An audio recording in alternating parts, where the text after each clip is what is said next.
أعوذ بالله من الشيطان الرجيم بسم الله الرحمن الرحيم الحمد لله رب العالمين وبه نستعين والصلاة والسلام على أشرف الأنبياء والمرسلين سيدنا ونبينا بالقاسم محمد وعلى عترة الطيبين الطاهرين المعصومين اللهم صل على محمد وعلى محمد. أما بعد السلام عليكم ورحمة الله وبركاته. Thank you so much for joining us on Real Talk. Eid Mubarak, belated Eid Mubarak. I hope you had an amazing Eid, inshallah, and an amazing Dhul Hijjah. Well, as amazing as it could be away from the holy cities. Today, I'd like to invite Tahera Jaffer to be our guest on Real Talk. And this will be actually our last talk for a while because next week is Eid. And the week after, we have a Muharram session where we're preparing for Muharram, getting into the right mindset, inshallah. So let's get right into it. Assalamu alaikum, Tahera. Walaikum salam. How are you? Alhamdulillah. How are you? Alhamdulillah. Thank you for having me. No, thank you for agreeing to be on the show. Do you want to just introduce yourself to the viewers? Sure. My name is Tahera Jaffer. I was originally from Dar es Salaam, born in Dar es Salaam. We moved to New York with my family when I was 9 years old. At the age of 18, I got married and moved to LA. Wow, 18. Sorry, yeah. I'm going to keep interrupting you if you don't mind. It's okay. Got married in 1992, so it's been a long time I've been married, alhamdulillah. You realize you've told everyone your age at this moment. It's okay. There's nothing wrong in telling people your age. Alhamdulillah. I like the way you think. So moved to New York. From New York to LA with my husband. Have a wonderful life, alhamdulillah, blessed with wonderful family, including extended family. I had a career there. I worked for the cable industry. I started as an admin assistant all the way to handling over 450 employees to 5 to 6 offices as a human resources manager. I would liaise in with the corporate office to do cases for them that are sensitive that the regional managers could not handle, just they would give me to handle. So alhamdulillah, I've been blessed with that. Then I had the opportunity, once all the siblings were married, including on both sides, had the opportunity to serve my parents. So we moved back to New York to take care of my parents. And then from there... Can I stop you here for a minute? Yeah. So you said you got married at 18, so that was very, very young. Yes. How was that? Did you feel you were too young? Was it something you wanted? Was it something that was sort of expected from you? Because most people at the age of 18 are not generally ready for marriage. I felt I was ready. It was a decision as a family, back then it was a norm in a way, and there's no such thing as a norm. That's what I've learned through this whole journey. Like, what you expect and what people expect to be the norm isn't really necessarily the norm for you. But for me, at the beginning, I did think I was a bit young, but now looking back, I think it was the best thing God ever gave me, because I and my husband and I became best of friends. And we grew up together, and so he knows me as a person through all my weaknesses and my good, and that actually makes us stronger. So I look at it that way. And I love the way, alhamdulillah, that's amazing. And I love the way that you said that when all the siblings got married from both sides, why did you feel that that was important for you, especially from your in-law side? Because obviously they're not your direct siblings. Yeah, so to the world, they are my in-laws. To me, Jaffer and Jamil are my brothers. I don't have true brothers like from my own side, but they treated me as a sister, and I treat them as my brothers. As a matter of fact, at times when I have issues, I actually do call them and talk to them first. So I consider them as my brothers. So I have to say they are my siblings. That's beautiful. Can I, any advice you can give to sort of build that bond between sort of family, when you're marrying into a family? It's very difficult. I mean, obviously you have that connection with your husband, but it's very difficult to get that connection with what's considered as the in-laws. How did you manage to go in with that mindset, or did you go in with that mindset? And how did it come about that you actually feel that they're your brothers so much so that you actually phone them up for advice and things like that? So first, it takes from both sides. It has to be on both sides to consider them not as an in-law, but as a brother and sister. Alhamdulillah, may Allah elevate my father-in-law's status. Papa used to always introduce me as his daughter, and he would always tell, Jamil and Jaffer, this is your sister, not your sister-in-law. Jamil refused to call me Bobby because we're almost the same age. Because then it wouldn't be a sister. But Jaffer didn't have a choice. Papa was like, you have to call her Bobby. So it just was Papa on top of it. And then of course my parents raised us in a way that your cousins were your brothers. You know, you never call them your cousin, you call them your brother. So I think it starts from young and how your family brings you up. In my having opinion. having that sort of extended family, sort of thinking that they're part of your family rather than they're your cousins and so forth. Yes. Beautiful. Sorry, so you were saying that then you moved to look after your parents? Moved to New York. It was an easier journey because, you know, I've never given birth to any child. I've never had an opportunity that, you know, I was able to have a child. But Allah has blessed me with children all around the world, which actually made the journey easier, because if I had children, Salim and I, uprooting the children from LA to move them to New York with school and friends and everything would have been more of a difficult journey. You know, at that time, I didn't understand why I didn't have a children. But once we moved to New York and, you know, we, you know, started taking care of my mom and my dad, and vice versa, they taking care of us, it became more like I started realizing what was Allah's plan. You know, that it wasn't whether it was me or was it the children, or is it the fact that, you know what, my plan was to move to New York to help my parents and they help us and go with that journey instead. Okay, can I just stop you here for a minute? Okay, so please just let me know if I'm asking something you're not comfortable with answering. Okay, so you said you don't have any children of your own that you've given birth to as such, yes, but you have children all over the world. Can you sort of expand on that a little bit? Okay, so looking back now, I think you know, when you're going through this struggle of not having a child, which is a big struggle, a struggle that never goes away, but with time, you actually can look back at things. And when I look back at it, I think when I was 15 years old, my first child is Zahra Jabin. I have to say that. I was 15, wasn't married yet, wasn't engaged, and I remember my cousin and his wife were expecting their first child, and I would say, this is my baby, you know, up to the point that, you know how you're childish, I had them actually sign a piece of paper that said that this was my baby. You know, so when you're 15, 16, you're like a bit like, you know, what is going on? But they actually signed it. Until this day, you know, Zahra Jabin, she's very close to my heart. I love her a lot. You know, she's a mother of her own now. She's married, but you know, I remember going to mosque. My dad would drop me off at their house. I would get her ready so I could take her inside the mosque. And they gave me that ability. So when you look back, so she's my first child. And ever since then, even though God didn't give me my own child, for some reason, he kept on bringing children into the picture. Whether it was me teaching madrasa, whether it was me, you know, teaching children workshop, whether it's me just with the family, with their children, you know, he just, everywhere I'm surrounded with kids. You know, I mean, I have one in Dar es Salaam or a couple in Dar es Salaam. I've had, you know, some in London. I have, you know, so I'm saying all over the world. I have some in New York. I have some in LA. You know, alhamdulillah, they're all over. And so I'm very proud of them.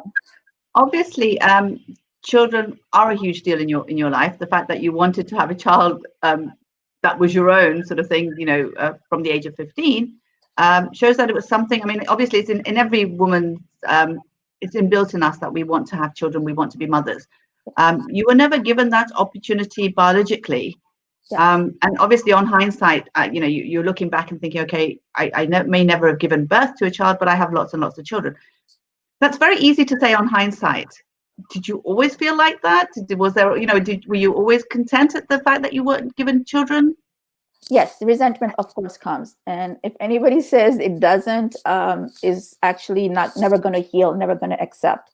So at the beginning, you know, you look forward to, you know, you're trying, and then unfortunately, you know, the month comes and you're crying, you know, and you're disappointed, you're sad, and it was a long journey. I mean, for years, you know, this would happen.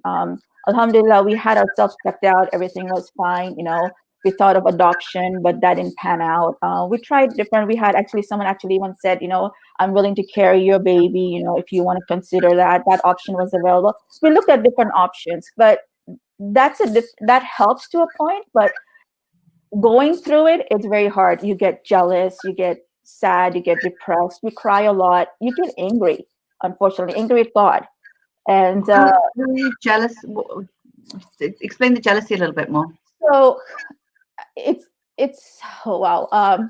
it's seeing others who have children who, who it's easy for them to have children. They're like, they tried, and next thing you know, 9 months later, they have a child, and you're over there struggling, and, they're all happy, and you're happy that they have a child. It's not that, you're not happy with them, but you're like, why is it that I can't have that? Why is it that, she's lucky? And then you hear those parents, like, complaining, like, oh, kept me awake all night long. I couldn't sleep, and the thing, I wish I could actually stay awake all night long. I wish that, I could, take care of a child. I wish I could hold my own child or sleep with my own child. Now, these children all around the world, alhamdulillah, they treat me well and they respect me. But at the end of the day, they're not with me at home physically, right? But if I called upon them, inshallah, they will come, hopefully running towards me. But, that option is not there. So there was always that, that jealousy feeling, like, oh my gosh, she got married the same time as I did, 10 years later, I still don't have a child. And, you're still struggling 10 years, 12 years, 15 years later, you're still like, why me? Why me? Why can't I have a child? So I think what's coming through, which is quite fascinating, is that you're not just jealous of the good times, but you're jealous of the bad times that they're having as well. It's like the sleepless nights and the worries and the hassle that, children bring into your life. And I think it wasn't just you just, you didn't want just the good things, you wanted all of it, the whole package. Oh, definitely. I guess when you can't have something, you actually, you look at it as like, what, you're taking things for granted. You actually want to say that to people, you're taking that for granted. You should be happy that you're having this problem and not having the problem that I have, instead, if you say that, you're scared to say that, first of all, that comes also with the territory. When you don't have children, you're scared to say certain things. But if it's the other way around, people are not scared to come and tell us how, how to feel, or, what to do. And I know they mean well, but, you're already hurting, and it actually hurts even more, like when someone... Can you give us some examples here of maybe something that someone said without meaning to be hurtful? Was of course, and I know they mean well, and I have said this to some people too myself. It's not like, you realize in time that, when you've gone through it, that, you have to be careful what you say, but I have even done that to my own friends, who are having issues with getting children. So, like, one of the things I remember, and this is where, I want to get the message across, that, you have to see Allah in everything. It's hard, but you have to. I remember a time when, someone actually, I used to do a lot of jedel work. People would get married, they would ask me to be their jedel, and I used to do that. And I think I've had jedel means being the sort of bridesmaid, bridesmaid. So like I had like 15 or 16 brides that I actually was a bridesmaid too, right? Wow. I think after the 7th or 8th one, I had actually someone within the family who I know meant well, came up to me and said, I think you should stop being the jedel. And I'm like, why? Because you don't have any children. And that could, not be a good thing for a person starting to get married, starting a new life. At that point, I felt so like, I was like, wow, am I a bad omen? Because, you start like doubting yourself. Am I less inferior? What does that have to do with me not having children? And I know she meant well, just it hurts a lot. It's like, what do you mean? And then, you have, alhamdulillah, like I said, I've been blessed with an amazing, outstanding family that, I wasn't telling anybody anything. I was struggling on my own. I was very angry, and I'm like, no.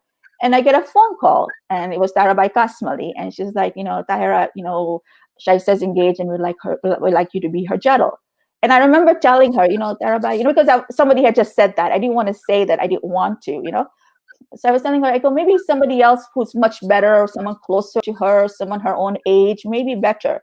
And this is what she said, and I still remember this with all my heart, and it gives me so much strength. He says, we as a family thought about it, and we thought that you would be the best person. Wow. And I'm thinking to myself, you know what? Maybe I'm not seeing myself who I am. She's seeing who I am. Forget what anybody else says. I will definitely, say yes. Why not? And at that point, I said, let me talk to Shaista first before I agree, because I wanted to talk to her to see if she was okay with it. But it was Allah sent her to me when I was feeling so low, thinking that, I was bad luck, because I didn't have any children. But I suppose one of the things, when people say something like that, it's like, it's literally putting the blame on you that you've done something wrong, and that's why you haven't got kids. So, in a roundabout way, I suppose it's like, oh, you must have committed some sort of sin, or you must have done something bad, or, there's a reason why God's punishing you with this. Yes. Is that the sort of feeling you are getting from people? Yes, feeling of sin, feeling of failure, feeling of being less of a woman. It just comes with it because when you're a child, you have this, like, especially when you're trying to get married, you have this, like, this fantasy, that you're gonna walk down to the mosque with your garara or whatever, and you have all these people there, and then after a few years of marriage, you're gonna have children, and they're gonna have their children, and you're gonna be grandparents, and you're gonna grow old, and you have this whole image of what your perfect life, what your ideal life would be, and then you have, your struggle, and you're like, oh my gosh, my life is not the way I'm imagining. It's not working out. Why is it not working out? Right. So you start feeling like less and less of a person, saying, what's wrong with me?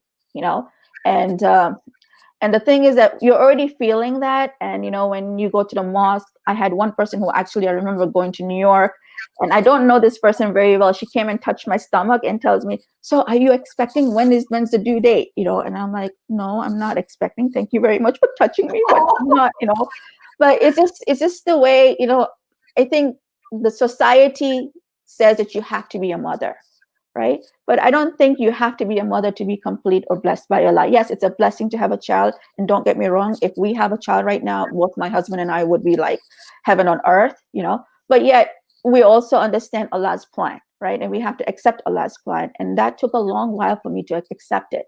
There was a lot of healing involved in it. So I want to get to that stage where you're sort of the journey that you went on to get to that stage where you accepted it. But I just want to concentrate on this aspect where how, as a community, we tend to sort of put, rather than helping people, we may be sort of hurting them. And I just want to focus on that a little bit. Obviously, it's your journey and you've got to get your head around it, and we'll talk about that. But as a community, I think, like you're saying, one of the things that, we have this expectation of everyone that, they have to get married, then they have to have kids, and then their kids have to have kids, and this is how it's supposed to work. And if it doesn't, then there's something wrong.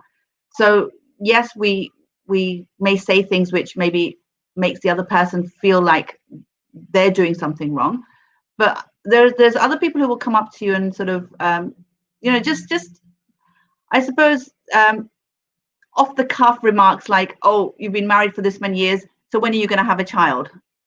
Yes. What's stopping you? It's like, don't you think it's about time you had a kid? Yes.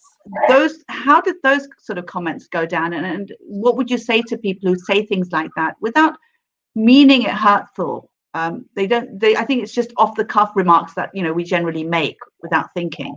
So for me, it was like a knife coming through my heart, right? Because I'm already struggling, right? I'm already know that I'm already not having a child, right? I already am struggling with him. I don't need to be reminded again and again that I'm not, right, having a child. I know for them, it's like, it's easy, because they're trying to console me. It's like, I looked at, now when I look at it, it's more like, when someone passes away, right, and you go to give condolences, sometimes we don't know what to say. So it's better just to keep quiet and just hold their hand and say, may Allah, we're praying for the marhum if there's anything you need, rather than asking, what happened? How did it happen? It was, that doesn't help the situation. It's the same exact here, right? We already know that we're struggling. And when I say we have a group of people who we talk to each other about, and only we ourselves can understand. I mean, I can come talk to you, but you wouldn't understand my pain. Vice versa, I wouldn't understand your pain with the children that you go through, right? It's the same exact concept. So we as a group, we realize that, people do mean well, but like, for instance, have you considered adoption? Of course we have considered adoption. It's not like we haven't, right? I know they're giving us options, or, what, I want you to do this amal, and I want you to do this amal. And it becomes really burdensome on me because I'm already doing amal on it. Now you're asking me to do amal. I don't know how to respond to you saying, no, I don't want to do this amal. I can't, I don't have faith in this amal because you're young and you have work, you have all this other stuff that's going on. But and the thing is, it always is burden on you. No one's ever come and said, oh, you know what? You and your husband need to do this amal together. Oh, give this to your husband to do the amal. It's always on me, And I'm like, wait a second, how did you get away with doing amal? And I'm like, if I'm doing this amal, you're doing this amal together. We're in it together. It's not, separate. But it's just, I know they mean well, and amals do help. Don't get me wrong, they do help. But it wasn't something that, that it helps you to get closer to God, definitely. but it's not something that is guaranteed either, right? Only Allah guarantees it. And I think here I'd probably say, like, in a way, maybe if you didn't do the amal that people suggested, you may think maybe that's why you're not having. That may have been the one that would have worked. So you feel the pressure to do every single thing that everyone tells you. And that, like you're saying, if you're trying to hold down work and do everything else, and you're already not in the right frame of mind, and then to have this on top of it, being told do this by so many different people, it must be huge, so that sort of burden on you to sort of, if I don't do it, what if that was the one that would have worked? Yeah, exactly. I think maybe as a community, one of the things that we can take away is, rather than telling the other person to do the amal, actually doing the amal for them myself. So if I know that somebody who did that. Actually, somebody came and said, there's an amal that's supposed to be done by you, but I did it on your behalf. I hope you don't mind. And I'm like, how does that feel? Thank you. I'm like, thank you. You don't understand. That means so much to me. It's like somebody else who loves me enough to go the extra mile, right? It's that extra, that the burden falls on her, right? And then inshallah, they say that if somebody else prays for you, Allah will listen, and I'm hoping that would be it, So I had a lot of people who actually came and said, you know what, I did this for you. Or, somebody said, like, I know life is really, really hard, so I'm not going to give you this big old thing, but I'm going to give you something very small to do. Recite salawat, it will help, and those are the things that, like, salawat you can do anytime, and it becomes just so much easier, right? So there are certain, but the thing is that for the people who are coming and telling me to do the amal, it's their faith that this amal is really, really going to help, right? And I can't break their faith, and so you do it, But if it's their faith, then they're going to do it with much more passion, and therefore it'll probably work better if they do it rather than telling you to do it, who doesn't really feel that this is the right amal sort of thing. Yes, in my opinion, yes, it would have been more helpful.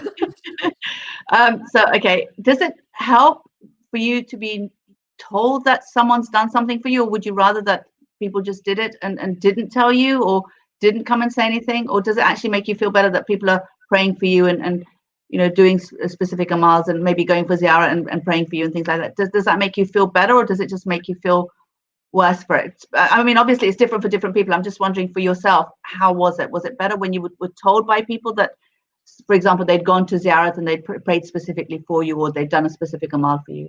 Yes, actually, it made me feel better that it's not my own journey. Someone cares more for me, to pray for me, especially in the land of Karbala, or on the holy shrines, even in Makkah. It helps. It helps with the fact that you're not alone in this. They are, and mind it, there's a lot of us who don't have children. It's not like one every one or two. There's more of us like us. There's more of us who also are struggling to have a child, and then years later have a child. So it's that struggle is there now. It's more common than uncommon now, that you hear stories of, like, it took me like so long to get pregnant. I had to do this to get pregnant. So it's become more of, like, a struggle for a lot of us women, or even the men, because we forget to tend to understand the husbands also have feelings, they also go through it, except that we're more open about it, and our grief is different from their grief, So, seeing as you brought your husband in, was it something that you guys talked about a lot, or was it just you dealt with it your way and he dealt with it his way, or was it something that you actually sat down and talked about, and how did you sort of decide how to move forward with this? So, of course, we talked about it. It's both of us, right? It's like both of us wanted to have kids. We both want kids, It's just, I sometimes was more angry at the fact that, I didn't feel like he was, grieving as I was grieving, like it meant as much.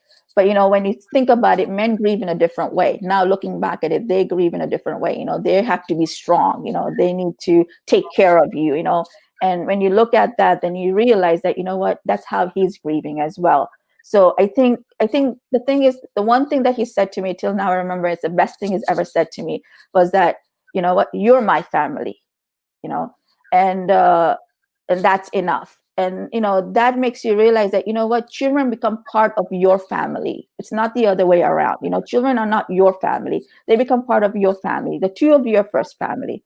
And as long as you two are in sync, and both of you are going through the same struggle, maybe different ways, but your goal is the same, then what, alhamdulillah, you actually can meet all odds, and mind it, a lot of people feel like the easiest way is to just move separately, move away from each other, right? But it's I was not. actually going to ask that. Did you ever consider sort of separating? Because you said there was nothing wrong with the two of you as such. So it's not that, you could say, okay, this is wrong, so we can, get medical help with that or things. So there's nothing specifically wrong with you two. So did you ever consider, okay, you know what, let's go our separate ways and maybe we'll have kids with some other partner? No, we didn't consider that because you know what? Marriage is more important first, right? That's what Allah says, right? Divorce is not really liked by Allah. In my opinion, not being able to have children is not a legit reason in the eyes of God, in my opinion, in the eyes of God to, go that route, So I never considered. If he thought about it, he never discussed it with me. But, there's always other options available. It's like, what if there was something physically wrong with you, right? Don't you accept that? Let's say you got sick during the time, throughout your life. Do you leave that person? You don't leave that person because they got sick or ill. You were in it together. I mean, you made, the decision to get married because Allah loves that. Then, this is not, in my opinion, a valid reason for you to like separate for this reason, So I suppose it goes back to what is the purpose of marriage, and if the main purpose of marriage is just to have children, then yes, it would make sense. Then you would separate. If the purpose, again, the main purpose of marriage is for him to make me happy, and he's not, then of course you would separate. So I suppose it's thinking about what the main purpose. I mean, there's lots of small purposes, yeah. But what's the main? There's lots of benefits rather than purposes. There's lots of benefits to marriage, but there's the main purpose of marriage. What do you see that as?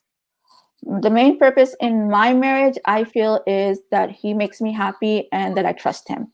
That trust is there. So in the sense that, I know for a fact that if I fall down, he'll come pick me up, right?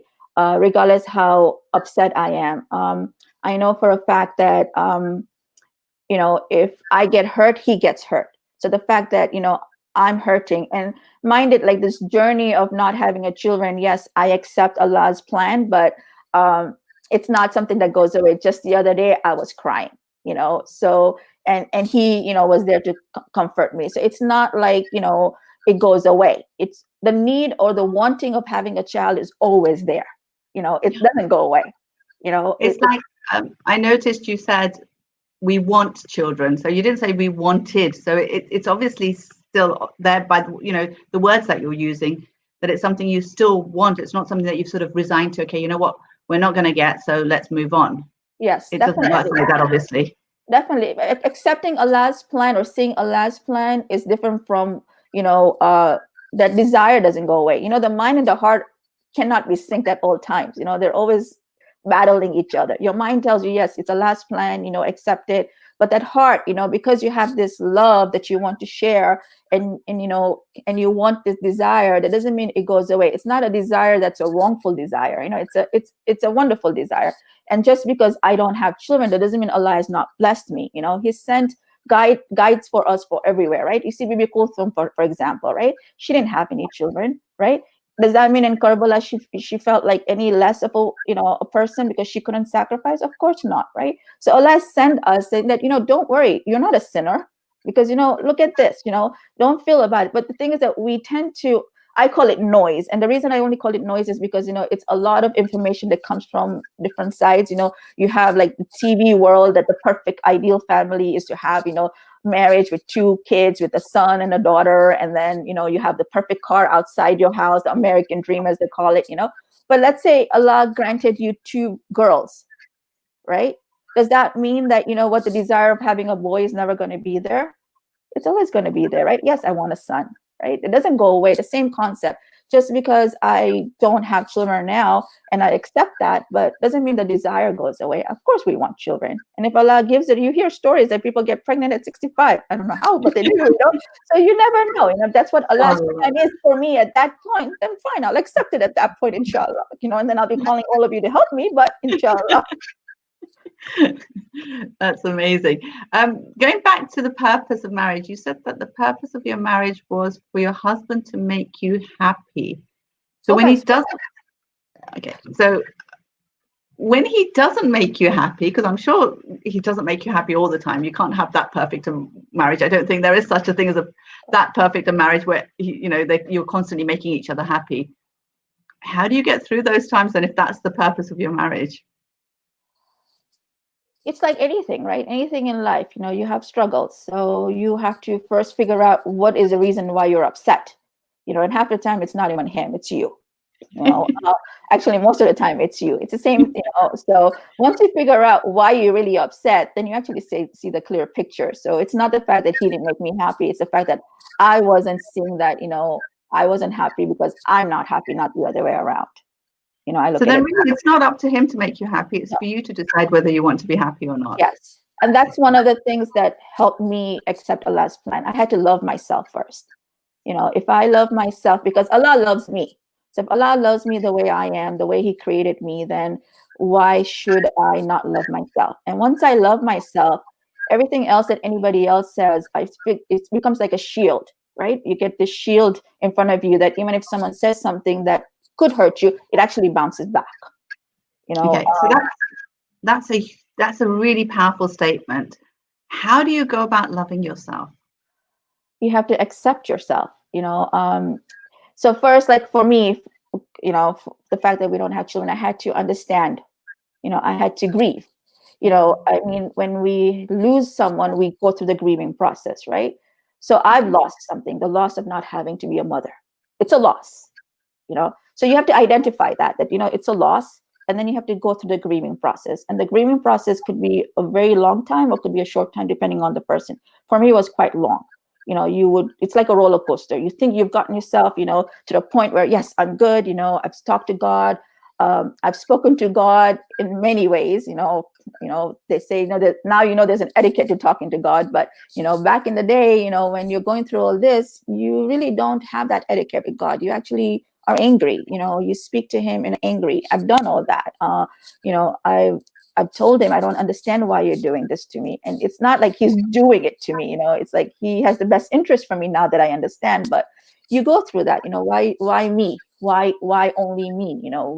And the struggle is not only for me, if you understand, it's also for my family, right? My extended family. There's hopes that my mother-in-law has. There's hopes for, like my brothers and my sisters to be called aunts and uncles. There's that hope of that, So it's just not a personal thing. It's also people around you who are expecting their loss as well, right? So you have to grieve, and grieving takes a long time. Once you understand what you have lost, once you lose and you understand that, and then you find your purpose, that what, this may not be my purpose in life, right? Like you could be, you can work, that's fine, that's you. You could be an aunt, that's a role. You can be a daughter, that's a role. But maybe motherhood is not one of the roles that I have to fulfill in this life.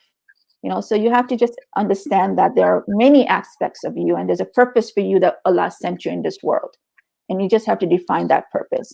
And for me, it was a lot easier because every time I felt low, Allah sent a child in my life, somebody else's child, but sent a child in my life.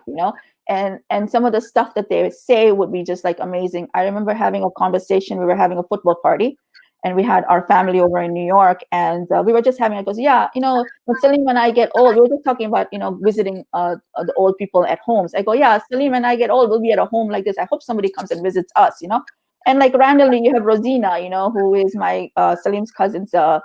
And goes, don't worry, Taranti, we'll come see you. And you're like, oh, okay. You know what? That made me feel so good. I'm like, all right, fine, and that's it. Why are you worried? I'm like to myself, okay, God, He sends you. But the thing is that at the beginning, I used to always feel resentment, right? Why is God keep on sending me this child? Why is he putting he's like, why He keeps on sending me this and makes me feel like, He just wants me to realize that I don't have a child. But then if I change my perspective to say God is sending this to show me that, what, yes, you may not be having your own child, but I'm going to have you experience every aspect of motherhood. Give you another example. My sister, she was having her third baby. So we decided that when she goes into labor, she'll call me. We're just 5 minutes apart. I will go babysit the boys, and she and her husband would go. So I get the call. It's the middle of the night. I just grab my work clothes, and in my pajamas, I head out to her place. I'm thinking, okay, I'm just going to go into her house and sleep. As soon as I get there, she goes, we change your plans. Murtaza is staying home here. You're coming with me.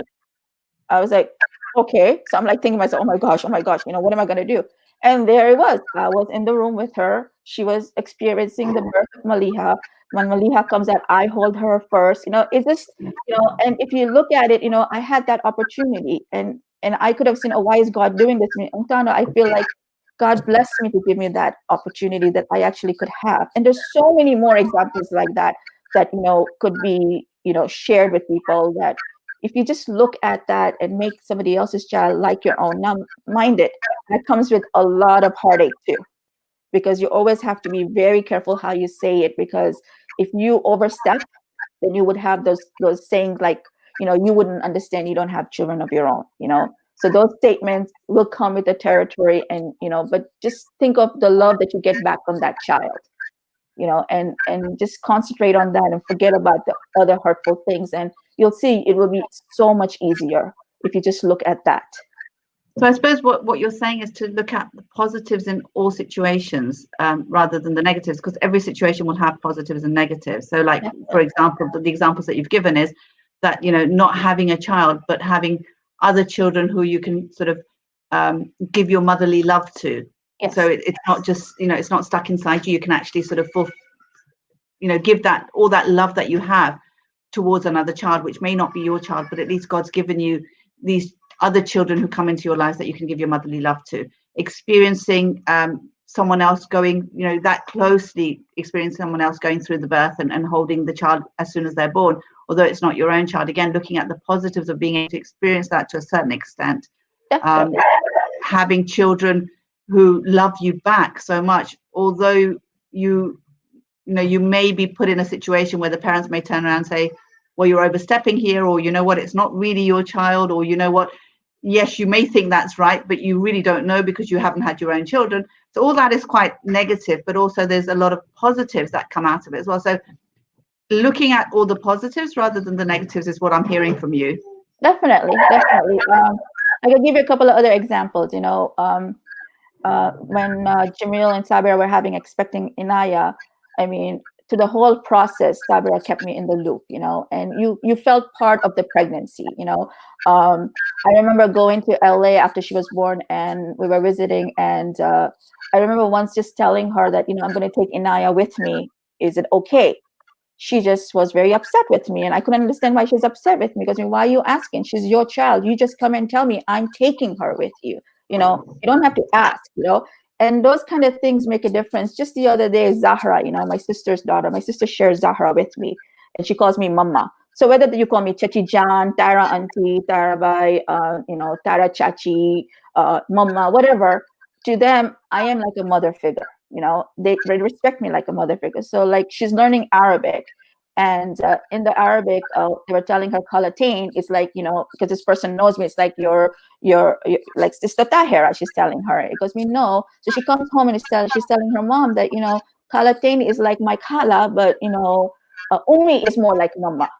Right? So those kind of things bring sukoon to you, right? To your heart, that, even the child sees you like a mother, so why can't you just see the beauty in that and not think of like, what if the child comes back later on and say, you're not my mother? Why are you feeding into that fear of yours? Don't feed into the fear, feed into your hope, right? Like the hope that Rosina will come see me. I know she's in New York, but she will come see me, when I'm old and gray, or if I call on, any of your kids, they will come see me, Or remember the time when I was at the wedding for Shahid Hassan and Tyra Media, and Mushtaba Hussain came over and said, Tara Chachi, I'm going to miss you, because I can't give you a hug, but I'm giving mommy a hug, and then mommy can give you a hug, right?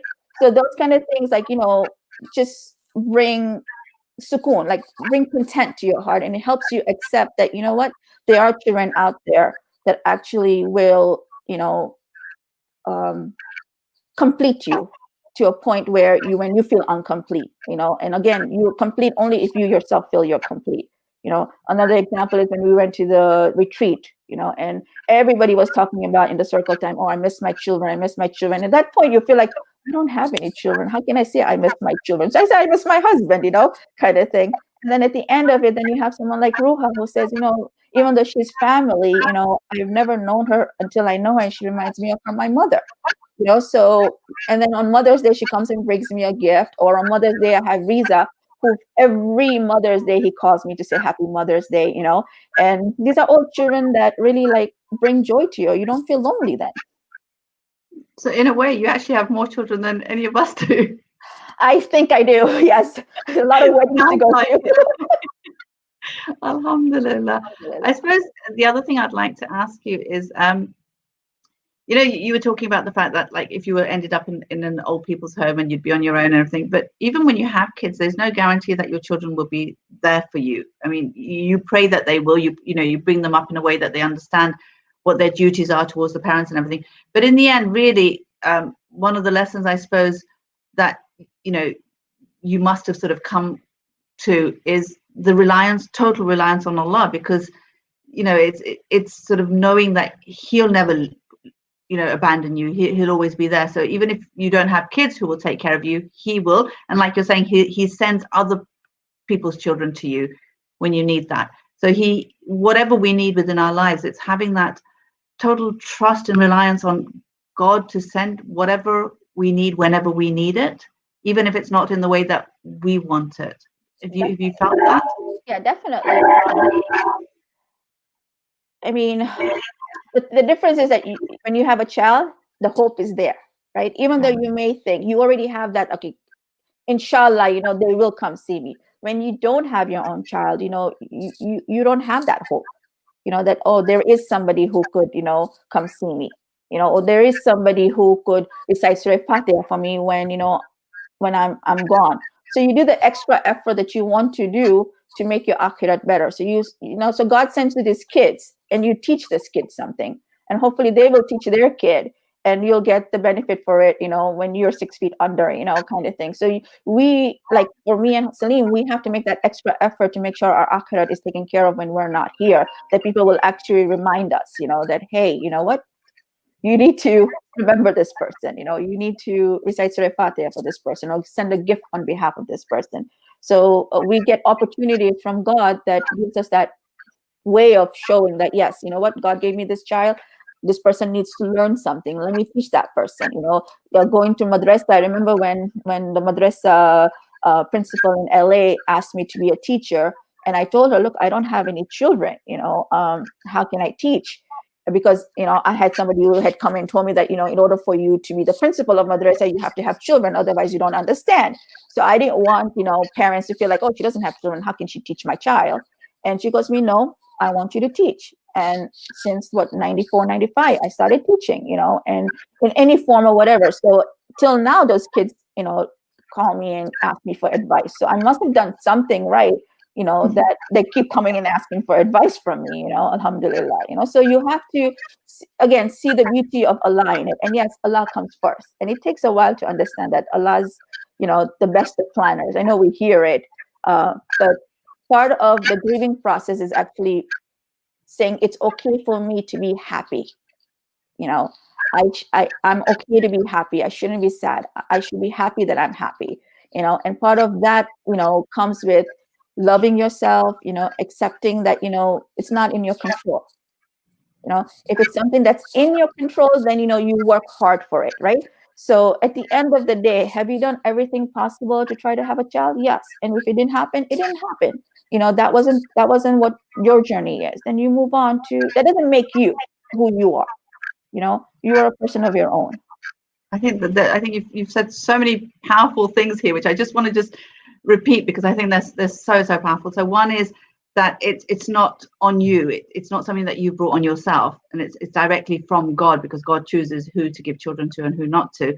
So if He's choosing not to give you a child, there's a purpose behind that, and there's a reason behind that, and everything that comes from God, the wisdom behind that, it's perfection. So that this is what, there is a reason behind this, which we don't understand, and for us to sit here and try to sort of decide what God's reason is. Oh, she must have committed a sin, or what, she did this, that's why she didn't, is wrong. Okay. Yeah. That's I think it's amazing that you're looking at it from the perspective of there's a greater purpose that God has, or a different purpose rather than a greater purpose, a different purpose in your life. Secondly is the concept of you're allowed to be happy. I think that's so beautiful. It's like, who says you can't be happy if you're not married, or if you don't have children, or if you don't have boys, or whatever it is that society expects you to have or do. If you're not doing that, it seems like you're saying you're a failure, but in God's eyes you're not. And the happiness should come from your relationship with God, I suppose, to a certain extent. And like you're saying, that's an ongoing journey that you've been on, where you're trying to sort of come to terms with this. And I think one of the other things that you said, which was really powerful, is that we know it all in our minds, but our hearts aren't aligned with our minds a lot of the times. And I think that's really powerful, because like you're saying, we constantly say, yeah, we plan and God plans, and God is the best of planners. And yes, of course, I trust Allah. And yes, you know what, I rely on Allah totally. But our actions don't actually show that. And it's because our heart is not aligned with what we know in our minds. And that's okay. That's okay at all times. And that's another thing that I want to also say. It's okay if your heart and your mind are not in sync. That means that, that's another way of you getting closer to God, right? Because now you are, questioning, and you are talking more to God, and you're asking for his guidance. And the more you're doing that, then you actually see, God's beauty and God's mercy and God's rahmah on you, right? Like, before, it's very hard for people to understand when I say, oh, this is my grandchild. They're like, but you don't have any kids. I go, yeah, but this is my grandchild. It's very hard for people to understand that when I'm so proudly showing people pictures. Oh, look, this is my daughter. This is your daughter? I thought you didn't have any kids. I go, yeah, this is my daughter. It's very hard for them to understand that, because, I have opened my heart to them. And in return, they have opened their hearts to me. It's not the mind, because the mind knows that we're not, a child, but they open their heart to them. So if the mind and the heart were synced together, then that relationship would never happen, right? So it's the heart sometimes has to take over and say, you know what, I love you because you're like my mother, and I want to share my joy with you, and I want to be that child for you whenever you need. And I think it's actually, like you're saying, opening your heart up, and maybe having it hurt, and going through the emotional roller coaster that you would with any child, but actually opening up your heart. I think one of the things that I constantly say, I think, which people laugh about, is, pray for my 6 children. And they're like, oh my God, you've given birth to 6 children. I'm like, no, I've given birth to 3, but they're all married, so I have 6 kids. And it's literally, I actually do feel like they're my children, because I've opened my heart up to them. And I think that's what we need to do. So it's not just when you don't have children. I think within our lives, we do have to open up our hearts to others. And sometimes we can feel that pain. When you open yourself up to others, you can feel pain. And that's probably why a lot of the times we tend not to. Yes. I mean, you open up your heart to, like, you say, oh, I never had a big sister. And you find somebody who treats you like a sister, say, oh, you're my big sister. You're okay with that. You open up your heart to them, and you treat them as a sister. You consider them as a sister. You invite them to your family get-togethers, right? But when it comes to children, you tend to kind of pause. Why? I don't know. You tend to pause because you're going to get hurt. Well, the sister doesn't hurt you. Of course they hurt you. It's even, you open your heart to your husband, does that mean that you're not going to go through pains? That's why it's called heartaches, right? You go through all that, right? You just have to, that doesn't mean you stop loving that person. It doesn't mean that, you're not capable. I mean, you have a saying, right? It's a community who raises a child, right? It's just not me. It's everybody. You have your teachers, you have your Maulanas, you have everybody who has an impact on how the child is, getting up. I remember back in the day, my parents, my dad, he had 2 mothers, right? And all the 11 kids were raised by both mothers, and, you couldn't say, oh, this was not my mother. If you did, it would be a problem, right? So, I think that aspect of mine is not really mine, right? Just like my husband's not really mine, right? It's Allah has given him to me for a little while, for as long as he wants, right? And I think if we wrap our heads around that aspect, that everything that we're getting, it's not mine. It's not your children. It's Allah's children. Allah's giving them to you, So if you start thinking that everything that I have is not really mine, it can be taken away anytime, and you think about it, you have people who have had money, have lost money. Those people who don't have money have gained money, right? So you have all those. It's not just like, me not having children. It's everything in life, you have the struggles, right? So you just have to learn to understand that is going to be a roller coaster. There is always going to be like heartaches, and the best part is that when you feel the heartache, your mind will come and say, you know what, it's okay. This is the way it's supposed to be, so it starts consoling you in a way, and the more you talk to God, you actually can, it helps. And sometimes talking to God, not like, oh God, you're wonderful, you've given me so much blessing. Sometimes actually pour your heart out to God, just like how you would pour your heart out to a friend. And that's another thing, that, find somebody to talk to. Don't be afraid to talk to. It's not shameful. It's not, uh, a taboo to talk about it. Go and talk to somebody who can understand you. Parents talk to other parents. Most of my friends, when the kids started happening, I didn't have anything else in common with them, because all they talked about was with kids. That doesn't mean that we weren't in common before. It's just they moved to a different phase of life, and that's all it is. And you have to learn to love that and be happy for them because they have had that opportunity, right? Then you have to find people that can relate to you. You've had people who actually miscarried. That's different from somebody who never had an opportunity to feel, being pregnant, right? So their struggles are going to be different. So you have to understand that, put Allah first, and if you see Allah in the picture and say, okay, this is what Allah wants, and then of course saying it and believing it are two different things. It takes a while, but I think after a little while, if you keep on saying it and saying it and saying it, it actually gets into the heart, and then you actually can see the beauty of it. No, for sure. And I think some of the things that you said is really, really powerful. It's actually talking to God and complaining to God and like pouring your heart out to God. And there's nothing wrong with complaining to God. It's like, you're allowed to. In fact, the prophets did it. The Aima did it. It's to actually complain to Allah actually helps you to sync your heart and your mind together, because it builds that relationship. And you get a lot of answers as well when you're,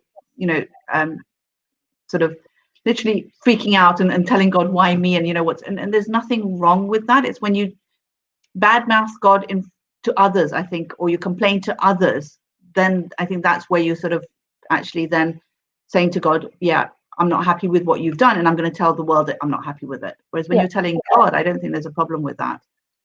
And even like telling you that I'm upset, I don't know why God's doing this to me, it's okay, because you're not really complaining about God. Because I think the thing is that, look at it this way: when someone comes into your life where you're going to be sharing this, God has sent that person to you. If you look at it that way, that God has sent this person at the perfect time, and you're going through this hardship to talk to, or you're reaching out to somebody, is because God's making you reach out to that person. So talk to that person, because they may give you some wisdom that He has given it to them to share with you.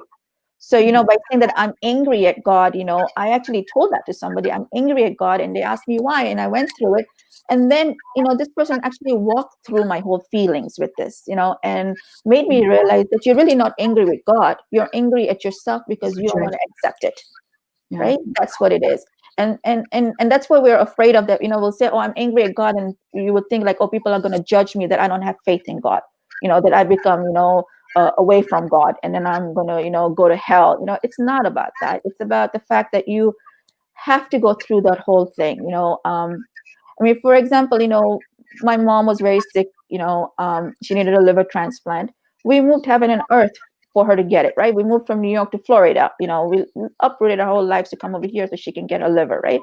There was no guarantee she would get it, right? But we tried.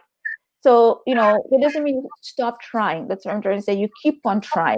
Even though you have accepted it, you keep trying, because you never know. Maybe Allah's plan was not now, later on, right? And when you're talking to God, you'll get the answer, definitely, but be ready that the answer will be no, right? Because we as parents, or even like when my niece comes and tells me, I want this, and I'll tell her, no, candy's not good for you, we say no.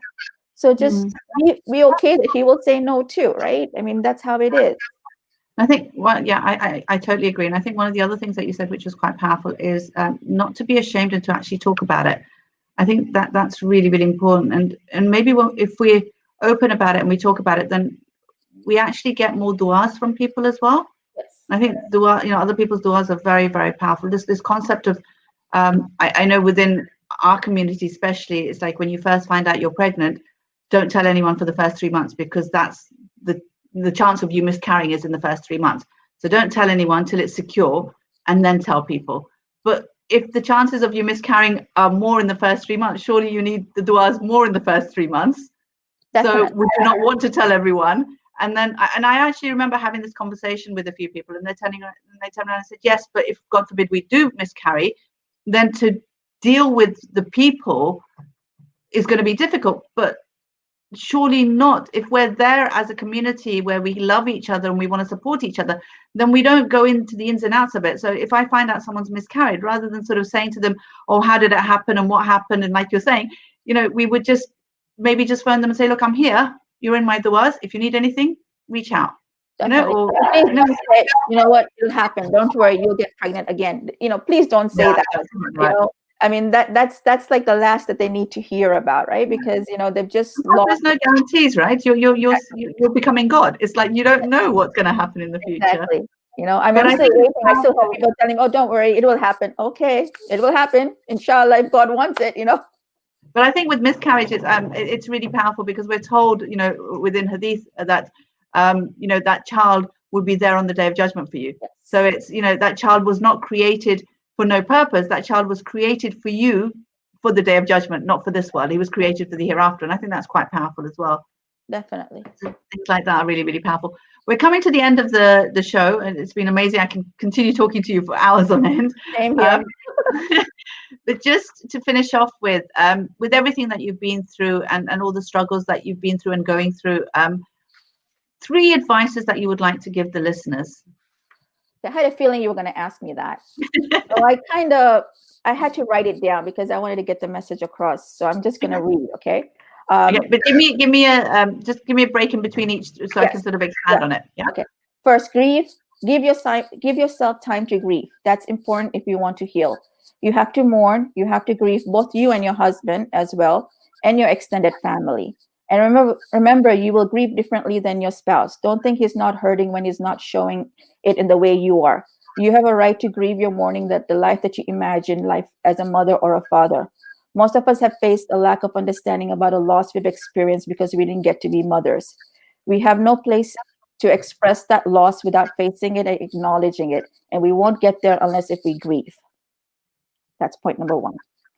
Okay, so the concept of actually, I suppose through the grieving, you're coming to terms with this idea of maybe not ever having a child of your own. So it's getting your head around it, but not being totally okay with it, that what, now I'm fine, let's move on, let's go on to the next stage. It's sort of, okay, I'll still pray for it, but I may never get it. And I suppose that's what the grieving process is about. Yes. So the thing is that, in every aspect, we're just like, Papa's passed away for so long ago. That doesn't mean that I don't remember him. It doesn't mean that I've forgotten him, right? That grief is there. But the grief is a different grief now compared to what it was there. Because then, at the beginning, it's a complete different loss, because you understand. Throughout the whole process, you would think, oh, Papa was here, he would say this. Papa was here, he would do this. So the grief, part of grief means that, you will, still experience that loss, but you actually understand that it's okay for you to cry. It's okay for you to be sad. It's okay for you to be angry. That's all for the process of learning to understand Allah's wisdom in it. Okay. Sounds good. Okay. Allow yourself to be happy. Part of finding happiness is letting go of which something that does not make you happy. For instance, for me, the fact that I want to be a mother, it's not happening, right? So allow it to go away, just like any other thing, that's making you unhappy. You just let go of yourself, right? So allow it. Although I believe that having children would make me happy, I was miserable, unhappy, running in circles, trying to produce a baby that my body had no interest in producing, right? So you have to just let it go. I could have gone on trying forever, but it's not guaranteed, like you said, right? Letting go of that part of my life enabled me to find peace with my new life, even if it's a life that I wasn't sure I wanted to have. Okay, so we're moving from grieving to being happy. It seems like you've got 2 totally opposite feelings. Just trying to get my head around it. It's emotions, right? Your emotions are never going to be like that. You can't control your emotions, right? That's the point that I'm trying to make. To a certain extent, you can. You can choose to be happy or sad. Exactly, you can choose, right? That's your choice, right? But when you allow your choice to be, no, I'm not going to be unhappy. I'm going to be unhappy. I am going to be sad. That's going to help you not accept. I think that's the thing. I think you can choose to be happy, but when you haven't actually handled the situation, then the choice of being happy is actually just covering it up and pretending to be happy. Whereas when you've actually grieved through it, or not even grieved, maybe just processed it. It's different for different people how they process things. Process, actually having gone through it, allows you then to put it to the side, but it never goes away. So then, because it's on the side, then you can choose to be happy now, but it's always there. So, when you're praying, when something happens, it'll still be there, but it's not in the forefront. Yes. And I think that's what it's about. I think, a lot of the times people say, oh yeah, I've dealt with this, I'm okay with it, but all they've done is just covered it up. So it's still there in the forefront, it's just been covered up. Whereas when you've actually processed it, you put it to the side. It's still there, but it's to the side. Definitely. And lastly, that I want to find a support group, find somebody to talk to. It's easier when you let yourself out. Yes, you listen, you talk to God, and you let yourself out. But it's nice to know when you're talking to somebody, someone's going to talk and make some reason with you. Like in my case, anybody who I've spoken to always found a way to show me a different perspective, a perspective that I wouldn't have seen because I'm so involved in my own emotions, right? So find somebody to talk to. There's nothing wrong with, there's no shame in that. And that's one of the things that I remember, like, you can't talk to anybody about this, that's your personal thing. Yes, but talk to somebody. And when you talk to that person, I'm saying, please don't share it with anybody else, because they're opening up their heart to you. It's like an amana to you. God sent you to them so you could be their reason at that point, because they've lost that, reason with the mind kind of thing. So don't say, oh, so-and-so came to me and she's going through this, bichari. Don't say, we don't want to be pitied. We just want to be able to share our hurt and have somebody come and say, you know what, it's okay. Don't say we understand, because you wouldn't understand unless you're in the same boat as us. Like I wouldn't say I would understand to you, but just say, okay, let's see what we can do to help you through this, and then find a solution. So I suppose here I'm hearing that, yes, it's important for me to have a relationship with God. It's important for me to talk to God, but at the same time, God's created me as a social animal, so I need to have others. And sometimes God sends people to us who are the right people to talk to at that time, and I need to take full advantage of that. So actually talking it through actually gives you a different perspective that this person brings into your life, so you can actually see it in a way that you may not have seen it before, and that will actually bring you closer to God then. Definitely, yes. Okay, so let's go through the three again. So process it, and if that means going through the whole grief system, you need to do that and actually grieve through the loss of not being given this opportunity of doing this. And this can be in anything. So it could be, okay, in your case, it's not having a child, but in someone else's case, it may be not getting married, or not having an education, or not having money or wealth or status or anything like that. So it could be in any situation. If it is something that is important, that you feel defines you, and you've lost it, and like you haven't been given that opportunity, then you need to be able to process it, and that may mean grieving the loss. Definitely. Yeah. Okay. I suppose this comes down to also maybe things that we've been through in the past. A lot of the times that affects us as adults. So things that have happened to us in our childhood still affects us as an adult. So we need to again process the situations that we were in as children, so that we don't then react as adults because of the things that we went through in the past. Definitely. Rather than burying our heads in the sand. So that's the whole concept of grieving and processing. Yes.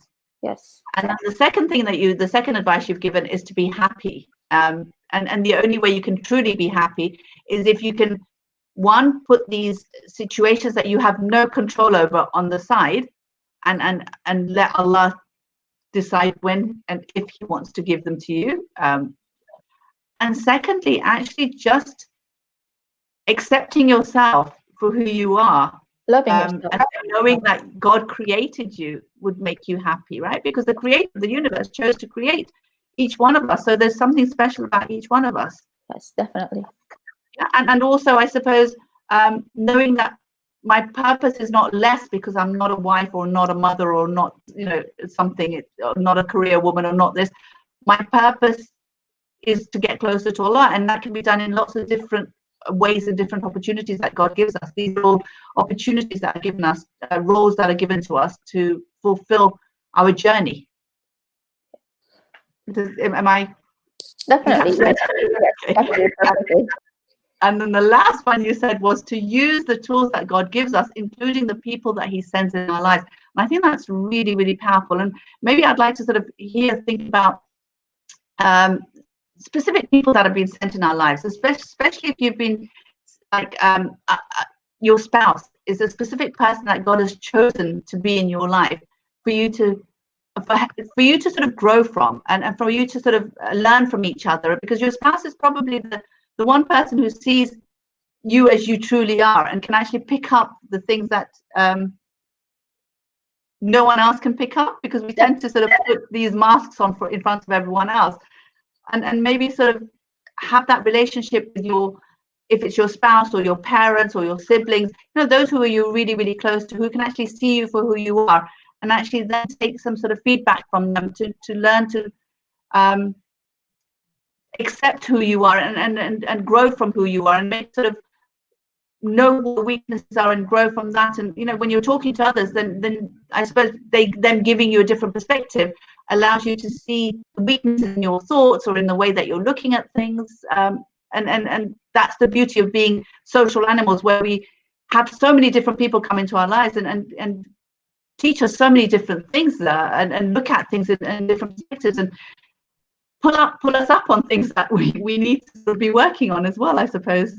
Definitely, your spouse should be your number one person to go to, because if your relationship with your spouse is not strong enough, then bringing children into the picture does not really make any difference. It actually adds to the problem.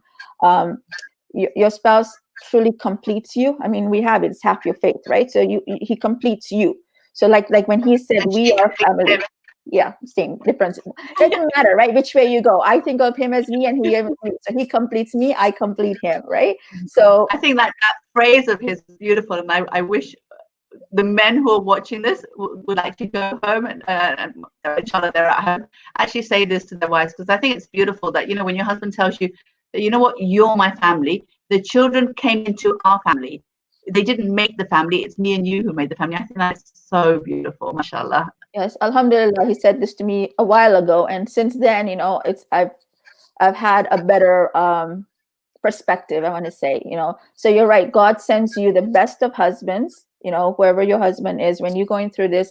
And this is not me. I've spoken to a lot of us who don't have children, and the one thing they all said, when I told them I was doing this talk, is I didn't know whether I wanted to do it or not. But I spoke to a few of them, and one of them said, if it wasn't for my spouse, this would have been a difficult journey. So, even, we have to acknowledge them, that, it is them who actually makes this journey much easier for us. And you for them, it works both ways, right? Excuse me? And you for them, so it works both ways. Definitely works both ways, definitely, yes. You can't clap with one hand, they say, right? Exactly. No, alhamdulillah. It's been amazing talking to you. Thank you so much for agreeing to do this. And thank you so much for opening up and being very real and very true with how you felt through your journey, because I think that's been really, really powerful to actually say, you know what, yes, it was difficult, and it is difficult, and I'm but it's a journey, and that's what it's about. So thank you so much. Yeah. Inshallah. Thank you for giving me the opportunity to share this journey. We get scared. I'll tell you that I was scared, but again, it's, if you bring a line to the picture, that this is what he wants me to do. And if so I want to thank you for letting me do that. I also want to thank you for being my big sister. Very well. And I want to also thank all the mothers out there for sharing their children with me, and the fathers, the family, both of you, because they really bring joy to me and to the children, for respecting us, and making sure that we're happy as well. And lastly, of course, to my husband, without him, this would be, a much difficult journey. Alhamdulillah. Thank you. Thank you very much for joining us on Real Talk.